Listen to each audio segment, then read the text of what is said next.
Join us this new year for new conversations at the Commonwealth Club.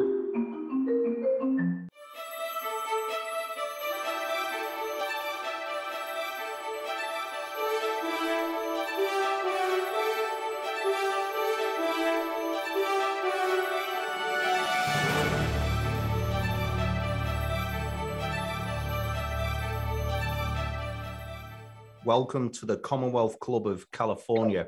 I'm the chair of the People and Nature Forum, where we focus on the connection between people and nature, with a particular focus on the United Nations Sustainability Development Goals.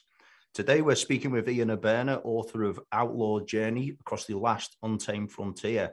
Welcome, Ian. How are you doing today? How are you? I'm good. Excellent. So Ian, what inspired you to write such a groundbreaking book and set up the Outlaw Ocean Project? So I was on staff for about 17 years at the New York Times, and my mandate was as an investigative reporter. So I would do big stories or series, and I wrote a series for the paper for about 2 years called The Outlaw Ocean, and that was about 8 big stories about crimes at sea, it just seemed like a space that 2/3 of the planet that's water that rarely gets covered by journalists. And having worked out there prior to becoming a journalist, I knew there were really good stories, a lot of them fairly dark, that were worth reporting on. So we wrote that story, those series, and then I decided to continue with it 2 more years by producing a book. And what has been the reception from governments and the global fishing industry to your work?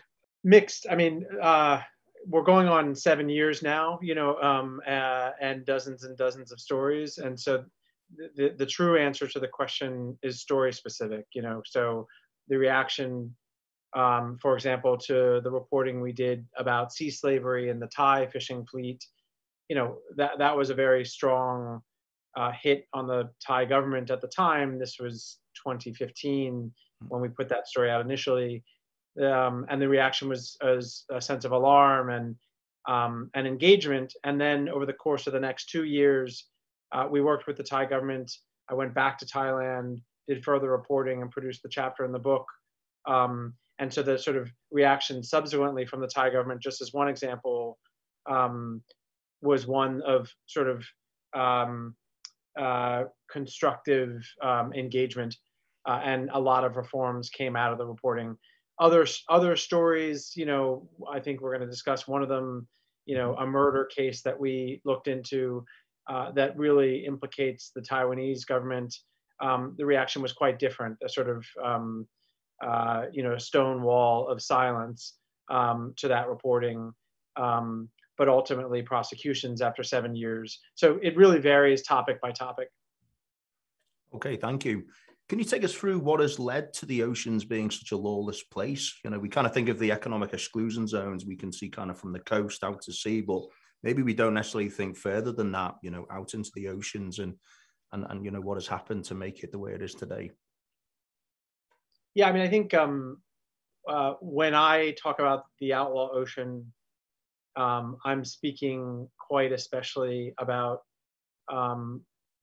sort of extra legal behavior that occurs to a large degree on the high seas, so outside of national jurisdiction, beyond the 200-mile mark typically. And quite often what happens is there are egregious behaviors, arms trafficking, human slavery, murder, intentional dumping, abusive stowaways, these sorts of things that happen. And bad things happen on land too, but the distinction here is that the level of impunity, the lack of investigation, the sort of anemia of law enforcement out there on the seas is really what's most distinct about that space from land. Bad things happen on land, but usually there are investigations and prosecutions, there's jurisdiction, people get involved. Out there, when bad things happen, it's far less common that there's follow-up investigation, prosecution. Understood. So I understand you spent about 4 years out at sea doing the research for this book, and you have a few pictures to talk us through. So we're just going to bring up the first picture, which I believe is the sinking of the Thunder. Can you tell us a little bit more about what transpired to this? Yes, I mean, this was a story. It was sort of an epic tale of what came to be known as the longest, whether this is true or not, this is what law enforcement was saying at the time, the sort of longest law enforcement chase in nautical history. And it didn't involve law enforcement, which is a curious sentence, right? If you think about it. So this was a situation in which you had a ship called the Thunder, which is what you see sinking there.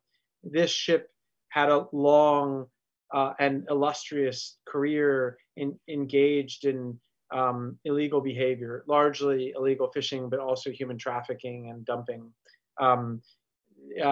It had gone over a decade of illegally fishing, quite often in the Southern Ocean near Antarctica, and routinely, even though it was added to what's called the Interpol Purple List, which is a sort of arrest on site list, no one and ports around the world really would exert authority and detain the vessel. So it was engaged very openly in illegal activity. This ocean sort of conservation group that many people know, some don't, called Sea Shepherd, which is a sort of direct action, more radical, more aggressive version of Greenpeace, that has a fleet around the world, decided it was time to sort of highlight this problem whereby you have illegality happening in plain sight and no one's doing anything about it. And they decided they were going to find the vessels on this purple list, wherever they were in the world, and then they were going to shadow them and chase them and sort of raise a clamor around them as those vessels attempted to offload their ill-gotten catch, right? And the Thunder topped that list because it had caught, over $60 million worth of illegal fish over the course of a decade. And so Sea Shepherd found the Thunder, nets in the water in the Southern Ocean, and then began to chase it. And the Thunder ran for a total of 110 days, over tens of thousands of miles. My team and I were lucky enough to get tipped off about this sort of epic chase that was happening. And we found a way to get on board it and to report about it. And ultimately, as you see here, spoiler alert, the captain of the Thunder decided to sink his own vessel off the coast of Sao Tome and Principe, an African country, ostensibly to scuttle the evidence on board that he'd been involved in misbehavior. It didn't work. The captain and his officers were arrested, incarcerated. The crew was sent home. But this was the case that sort of showed, in my view, the Outlaw Ocean. On the one hand, you had this extra legal player in the form of Sea Shepherd who operates in the gray area or outside the law as sort of conservation vigilantes. And on the other side, you had these very decided, well-documented illegal actors who had gotten away scot-free for many years. It just summed it up perfectly for our purposes. And I had the chance to interview Paul Watson, the founder of Sea Shepherd, several months ago, and he was telling me that when they actually scuttled it, they put a mayday call out, and of course the only vessel in the area was the Sea Shepherd. Were you on board at the time when they rescued the guys off the boat? I was not. I had left a week earlier. I'd been on board for quite a while and flew home, and I was actually on my way home when I got a call from the captain, Peter Hammerstead, and he said, "Hey, you're not going to believe what's going on right now in front of me." But that's quite right. As Paul describes, the captain of the Thunder said that they were sinking and they needed rescue. And indeed, the two Sea Shepherd vessels that had been trailing them engaged in a rescue and scooped up the crew and the officers. I should imagine it was quite a tense moment for everyone involved. Yeah, quite so. Yeah, there was a real standoff between the captain of the Thunder and the captain of the Sea Shepherd ship. In that case, Peter Hammerstead. And Sid Chakravarti were the two captains. And the Thunder captain, was very self-righteous and wanted to be respected. And the Sea Shepherd captains were trying to engage in a rescue and not a law enforcement action, but nonetheless, they were rescuing the people that they'd spent 3 months chasing. Mm-hmm. If it's okay with you, we'll move on to the next photograph. Sure. Okay. So this is a vessel off the coast of Gambia. And this is a line of reporting that we did for the New Yorker magazine. This was a piece that was looking at the sort of complicated story of fish meal and the sort of upside down nature of where we are with ocean conservation, in that historically fish farming, aquaculture on land or near shore, raising of capture fish, for the market, was historically meant to slow ocean depletion. The ocean was running out of fish, and so maybe we should start raising fish for the market. And that made a lot of sense until the market began turning it into big business. And so as to grow those fish, whether they're shrimp or salmon or whatever they are, to fatten them up faster, these high protein supplements are used. And the high protein supplements are, turns out, wild caught fish that are ground up, pelletized, and turned into powder.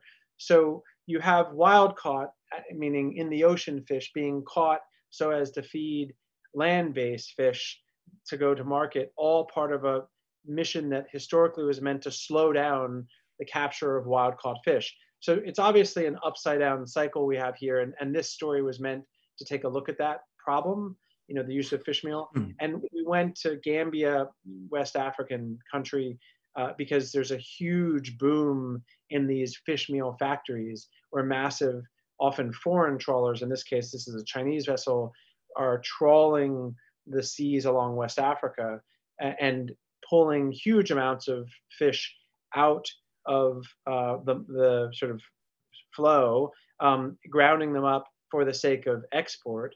And the local fishers, African communities that used to rely on those very same fish for subsistence, are now running into major problems because they can't afford to catch what they need to feed their families. And this reporting was taking a look at that problem. Okay. And if we can move to the next picture, please. So this is a night shot of a ship that was, again, a Chinese vessel, a fishing vessel, a pair trawler that was headed into North Korean waters. This is an investigation we did a year and a half ago in partnership with NBC News.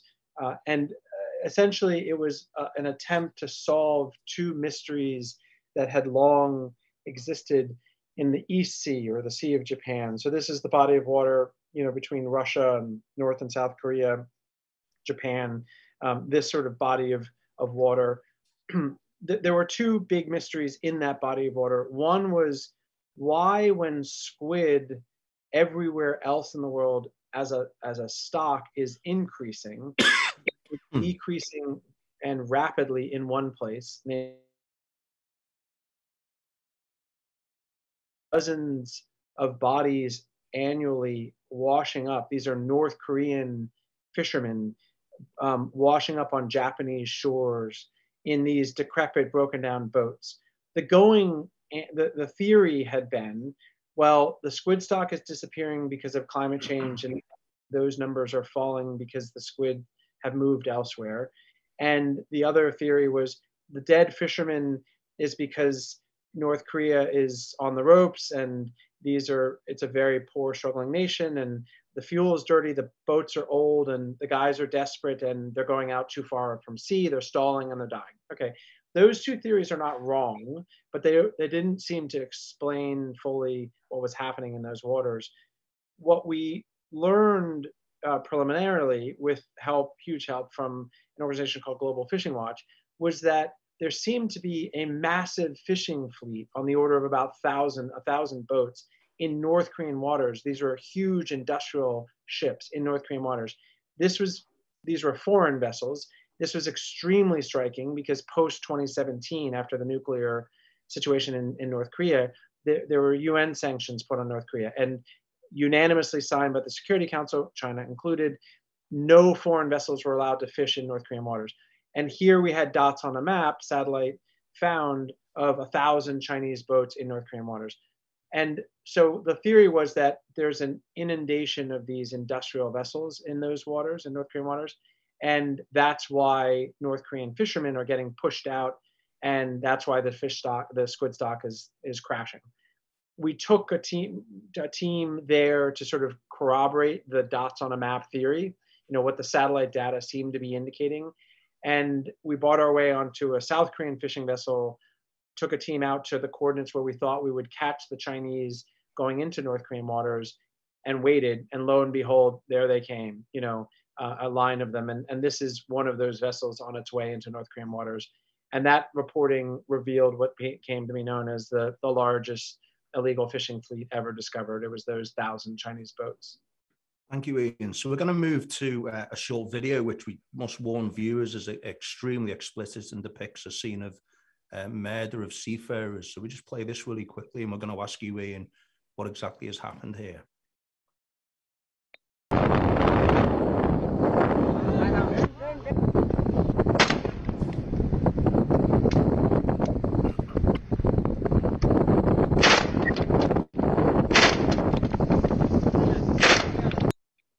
So yeah, very distressing video to watch, obviously, Ian, and really shows the worst of what can happen out at sea. But can you tell us the backstory to how this video was found and how you were able to investigate what had happened?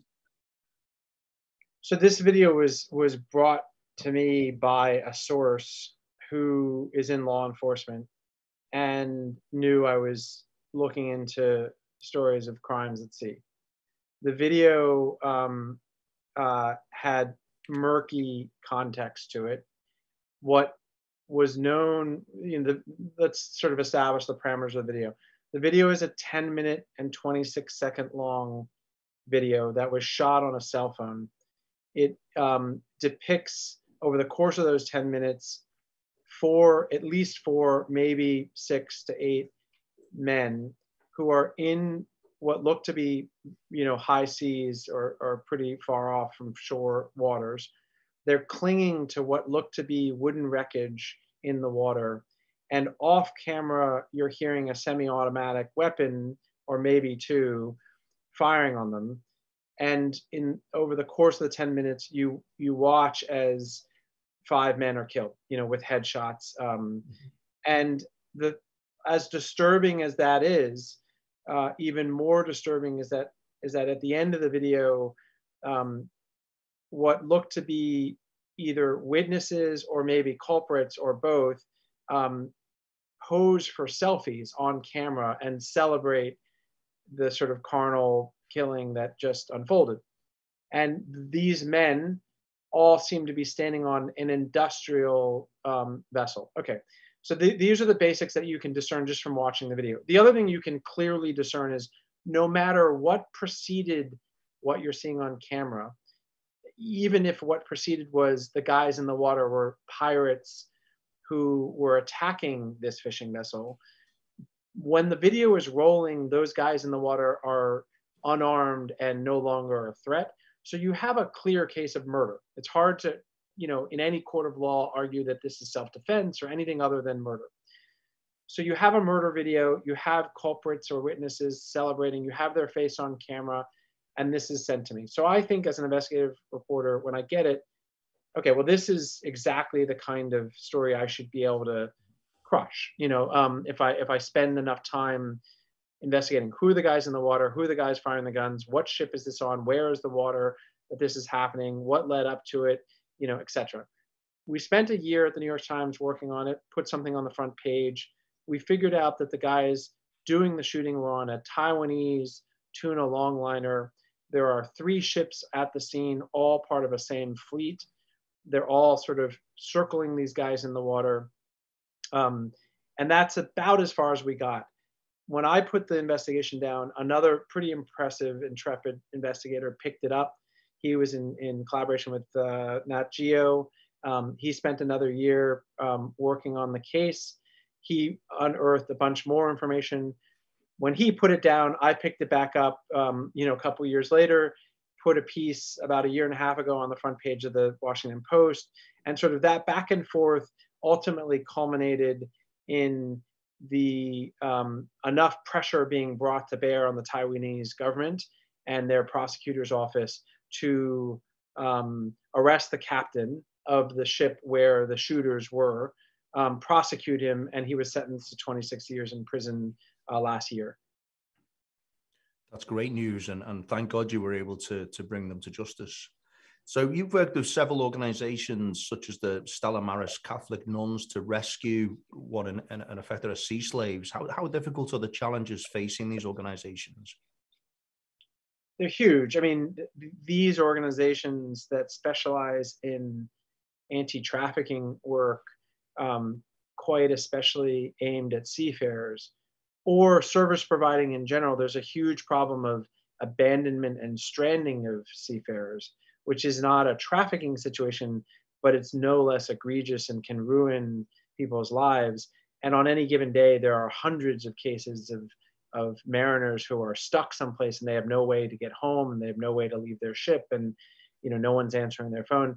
And there are this small handful of organizations that really specialize in trying to troubleshoot those situations, whether it's Cambodian deckhands who've been trafficked across the border into Thailand and sort of captively via debt bondage or even shackled, onto Thai trawlers, and then they jump ship and try to flee. There are organizations that try to help them get away, or mariners on oil cargo ships that get stuck in the port of UAE, and the captain is the owner of the vessel has cut his losses and stops returning calls and declares bankruptcy, and those guys on board are stuck. They have no way to get back to Indonesia or wherever they're from. These organizations work on those cases, and they tend to be underfunded, maybe 3-4 men or women in an office near the port with a small budget and a lot of persistence, and they're constantly pressuring the government, the unions, the insurers, the flag states, the ship owners to do right by these folks. And they're really heroic. I have to say, these organizations are really unsung heroes in this space. Exactly.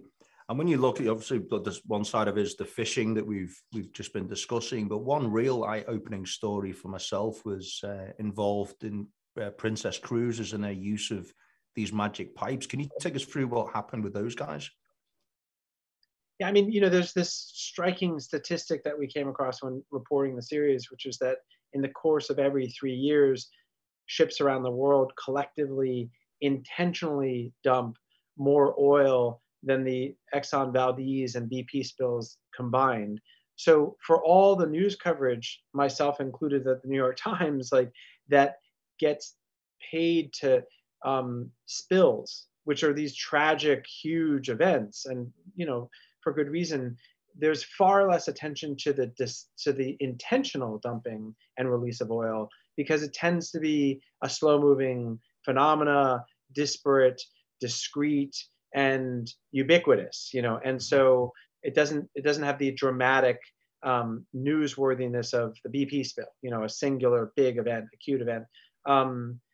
And so I wanted to sort of tell that other chronic, non-acute story, of intentional dumping, and to tell that story is to look at, the phenomena of the magic pipe. The magic pipe is this concept method whereby ship operators do a sort of crass business calculation and look at the economics of what it costs to dispose of the waste matter on these ships. And if you're talking about a cruise ship, it's huge amounts of oil and runoff, and how they're supposed to process it and dispose of it is they bring it inshore and they offload it, and it costs a pretty penny to deal with it by regulation.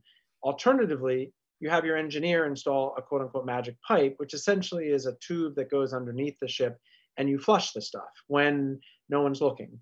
And that's a much cheaper way to get rid of it. And you have this sort of excuse in your head that, well, dilution is real, the oceans are huge, and what does my little litter here, liquid litter, really do to harm the ocean?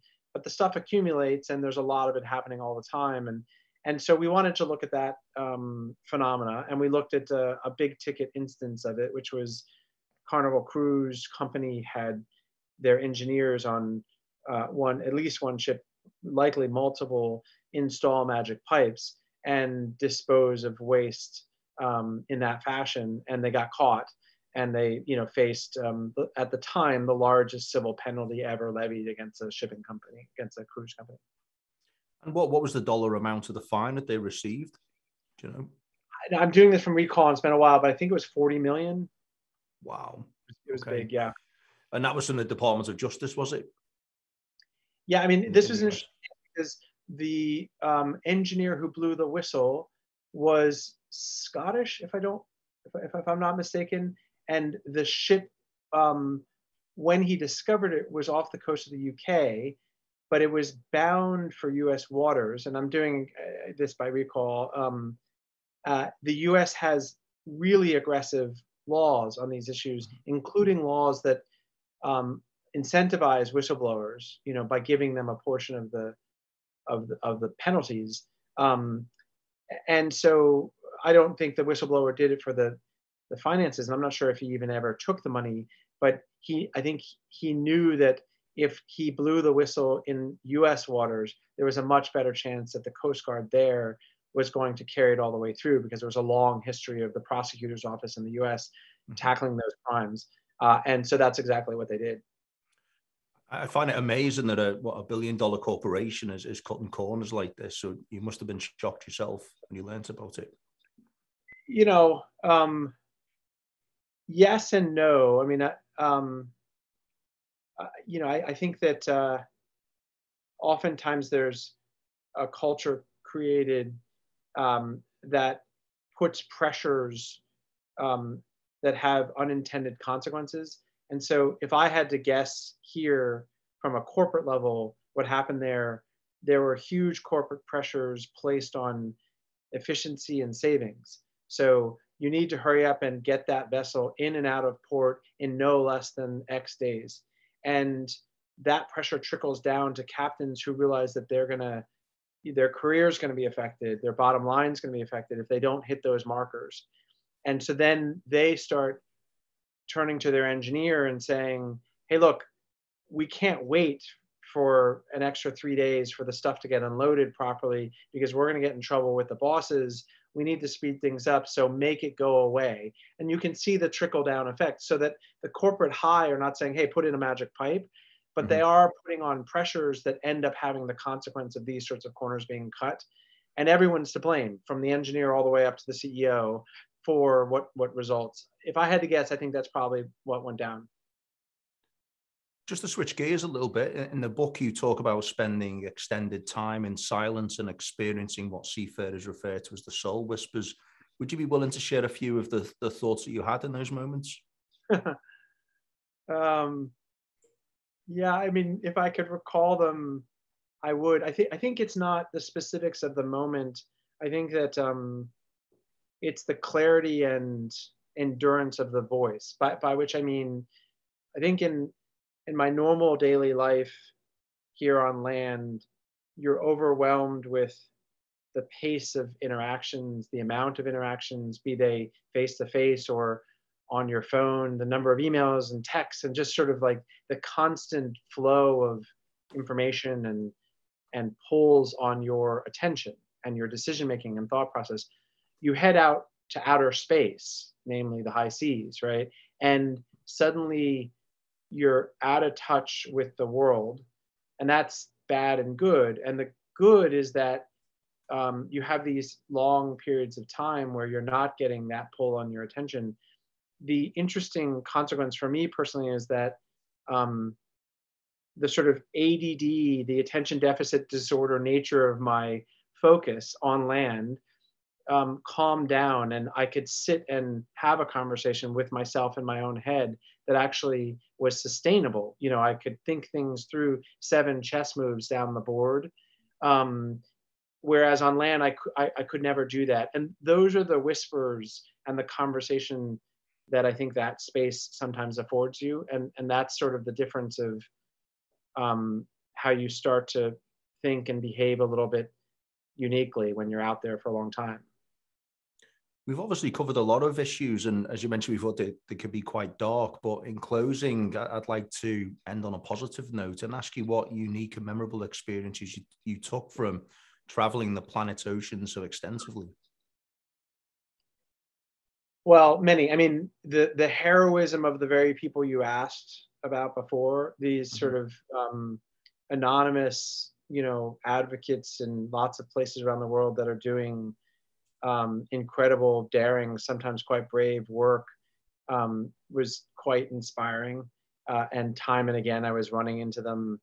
I think the sense of marvel and kind of the awe that you have when you're really so far from land, and just sort of a respect for how powerful nature can be, and how freakishly beautiful things are out there. Strange creatures, fish that are flying in the sky, and birds that are, swimming underwater, and photoluminescent species that make the light, the water light up in the middle of the night, and killer whales attacking sperm whales, and these epic kind of Clash of the Titans style battles at sea. I mean, it's just the stuff of Marvel comics in some ways, and there it is right in front of you. It's rare to be lucky enough to see that stuff, and so I really feel lucky to have gotten the chance to go out there, and then at the same time to be able to try to tell stories that may in some small way help correct some of the problems or protect people that otherwise don't have a voice. And what advice do you give us, and kind of what concrete steps can we take to improve life for seafarers and the health of our planet's oceans? Well, I mean, so the reporting we do is meant to broaden the taxonomy of what people think about when they think of bad stuff at sea, crime at sea. So I think historically and to a large degree Hollywood driven, when you say maritime crime, people think of Captain Phillips style Somali piracy, or the BP spill, or ocean plastic. These are things that are conjured up because there have been big campaigns or big cultural moments around them. What I wanted to do was raise the awareness of all the other things that are happening out there, so that there's a more accurate sense of the diversity of problems that need to be solved. To answer your question, I would say don't get overwhelmed by the sheer breadth of those problems and depth of them. Just choose the ones that most speak to you, and then double down in small ways that you, as an average person, a taxpayer, a donor, an interlocutor that talks with your kids or your spouse, or your workplace about these issues, how you vote, all of these are how you buy stuff, what you purchase, and taking a little time to think about, maybe I shouldn't buy that because I've read that, it's on the worst end of concerns about slavery or illegal fishing. So just in small ways, trying to use your various different roles to help tackle some issue that's a part of it that speaks to you. Thank you. So we have a couple of questions that have come in, and for the viewers who would like to ask a question, and now's the time to just let us know. We'll put that question to Ian. But one of the questions is, how do you prepare mentally for your kind of trips and long stays out in the oceans? Well, it sort of depends. If I'm going on a vessel that's a really well-stocked vessel, U.S. Coast Guard or Doctors Without Borders or Sea Shepherd, the preparation is not as hard. If I'm headed to South Korea to head toward North Korean waters on buying my way onto a South Korean squid ship, okay, you got to think carefully about your preparations there, or, a Thai trawler looking for sea slaves. You're going to be in very rough conditions, and you've got to think carefully about your tech, the technology you want to have on you, so that if you fall overboard, your tracking technology and sort of a security plan, your sort of own hygienic tech, kind of your kit when it comes to just ensuring that, on a lot of these vessels, for example, on the South China Sea, eating with people is an entry point to get to know them, and sitting down with other deckhands and eating what they've prepared for you is an intimate moment. It's a moment of access to them. You definitely don't want to turn that up. At the same time, you're rolling the dice on food poisoning, and if you get food poisoning and you've got 3 more weeks out there, it's a big problem. You're going to be in bad shape, and there often aren't meds on board. So making sure that you have food of your own, like little stockpiles of high protein, this or that, vitamins, med kit, good tech in case you need to call for help, etc. Backup batteries, solar panels, these sorts of things. And then I often have a pretty disciplined ritual on how I structure my time so that I don't lose track of my relationship with what I want to get done. How much do I write? Making sure I work out in the morning, getting enough sleep, not working too hard, not spending too much time in the sun. All these things I kind of police very carefully, because one wrong move and you can end up sick. Yeah. And another question is, what about piracy and militant takeover of other ships? Is this a threat to the environment? Well, I mean, these are the question has very broad terms. So one would want to narrow the terms a little bit to answer it in a way that is substantive. So, there's piracy and there's piracy. And if we're talking about armed thuggery, whether its goal is to kidnap and ransom people or board and take and then get lost. Okay, well, that the relationship between that sort of crime and the environment is a dialectic, right? One feeds the other and the other feeds one. They feed off each other, which is to say, you look at places like the coast of West Africa or the coast of East Africa, like Somalia, and you'll see that a huge driver of that kind of criminality, at least at the outset, was overfishing, near shore, whereby the ability of fishermen to, feed their families and make a buck bottomed out, because often foreign vessels, industrial vessels, rake those waters clean. And so, at least in the early stages of Somalia, a new business model came up, which is, hey, we know how to work the waters. We've got boats. We know the routes. We know where people are coming.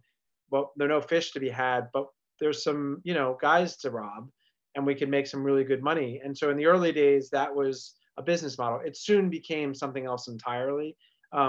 But there are real relationships between overfishing and the insecurity that causes and other forms of crime like piracy. And how can people support your work moving forward? Do you accept donations? Yeah, I mean, we do. I mean, we fund all of our stories usually in two ways. One, we apply to big philanthropies for big, support.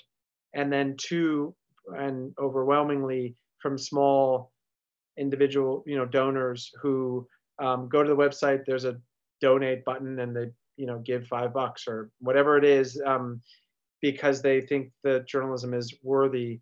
We really believe in funding our own stories, partially because once we produce it the way we want to produce it and up to the standard we want, then we take it to the Washington Post or BBC or The Economist or wherever it is. And we say, hey, look, we've got this incredible reporting and it's free to you if you want to run it, because people have helped us make that possible, but you can't own it. So you can run it in The Economist, but we're going to translate it into Chinese and Spanish and French, and we're going to run it in a lot of other places, because our goal is to get it seen globally by more people. And if you lock it down in The Economist, only The Economist readers are going to see it. So we've sort of struck this new model that lives on donations from viewers. Just in chapter 11, you have a quote by Ian Rankin, which says, you wouldn't think we could kill an ocean. And you go on to explore kind of the logic of trying to save the planet while ignoring 2/3 of it. What's kind of your view on this? Is, are people becoming more aware of the importance that the oceans play in the midst of the climate crisis? I think they are. I mean, I think in the last, as long as I've been on this beat, if you will, for the last 9 years, I've seen a huge shift in just in my realm in journalism. There were no ocean reporters for whom that was the beat, and to the extent that there were environmental reporters who covered fish issues or marine issues, they covered those issues typically as environmental stories, right? There are a bunch of problems with that, in my view, and there need to be reporters that are covering that space, but covering it as a human story and an environment story always together. And there need to be a whole lot more reporters out there doing that for the public to become fluent and concerned. There are, there in the last several years alone, the AP and the Guardian and a bunch of other places, legacy institutions have invested in reporters just working on this stuff, and that's fantastic. So I think that's progress. Does it live up to, if you think about 50 million people, over 50 million people work in this space, and water covers 2/3 of the planet. If you think about those 50% of the air we believe comes from the oceans, if you think about the statistics, and then you look at the role that's played in the overall discussion about the climate crisis, there's a huge disparity there still. And while I think we're moving in the right direction, I don't think we're close to covering it enough. So I was shocked to read the story about your experience in Libya when you were on the phone to your wife and you got kind of arrested by the secret police and you had to get rescued after the intervention of the US State Department. What happened there? So I took a team, the Outlaw Ocean Project took a team. It was me and 3 other journalists who work for me. We went to Libya to take a close look at EU policies supporting the Libyan Coast Guard in the effort of stopping migrants from reaching Europe. These migrants are trying to cross the Mediterranean. I was reporting in Tripoli with the team, looking at a murder at a migrant detention center.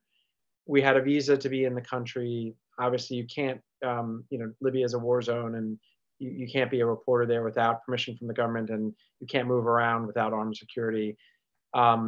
We had a very successful run, maybe too successful, of reporting. And on the 7th day, I was in my hotel room, like you said, 8 o'clock Sunday night, debriefing with my wife. I had a lot of work, so I didn't go with the other 3 who headed out to dinner with armed security. Knock on the door, about a dozen armed men come into the hotel room, hood me, then beat me for a while, break some ribs and do some other pretty severe damage, and then drag me hooded out of the hotel, put me in a car and take me to a secret prison.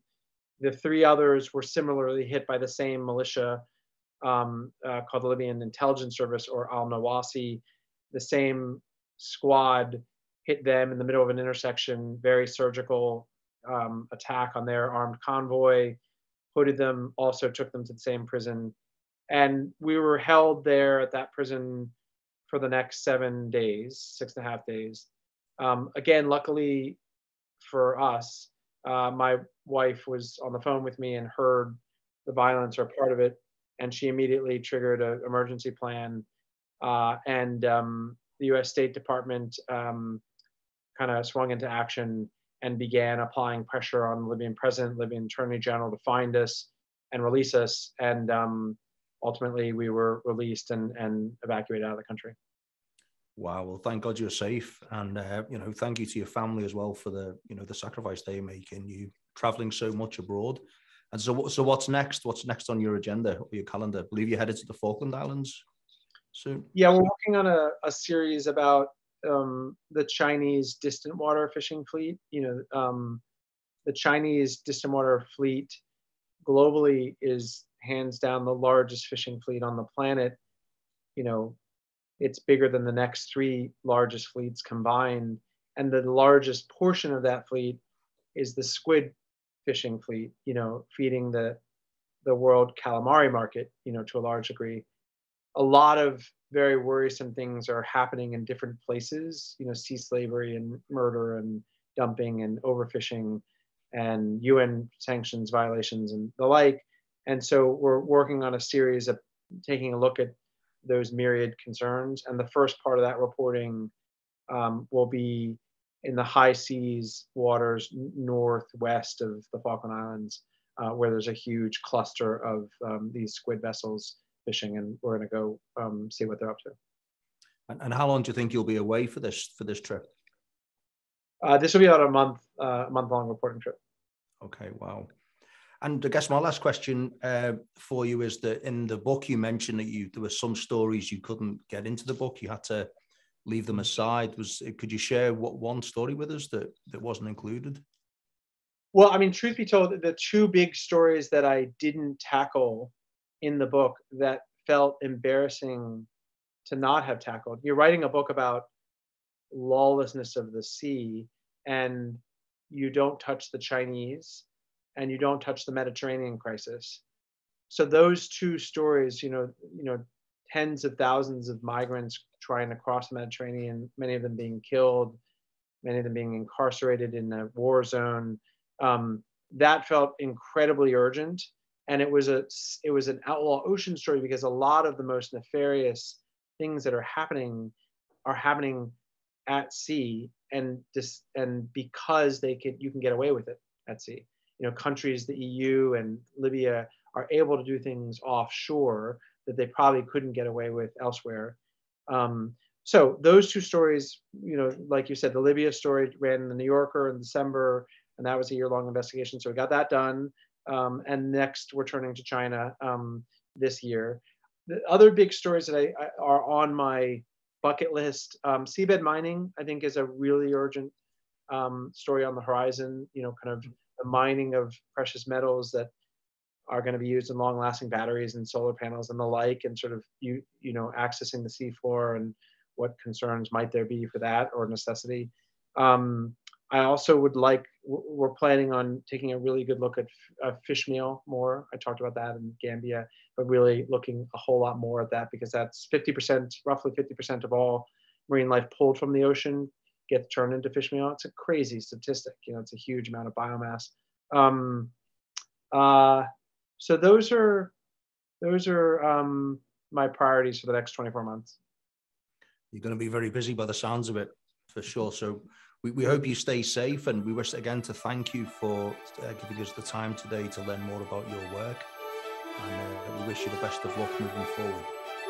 Thank you, Andrew. Thank you.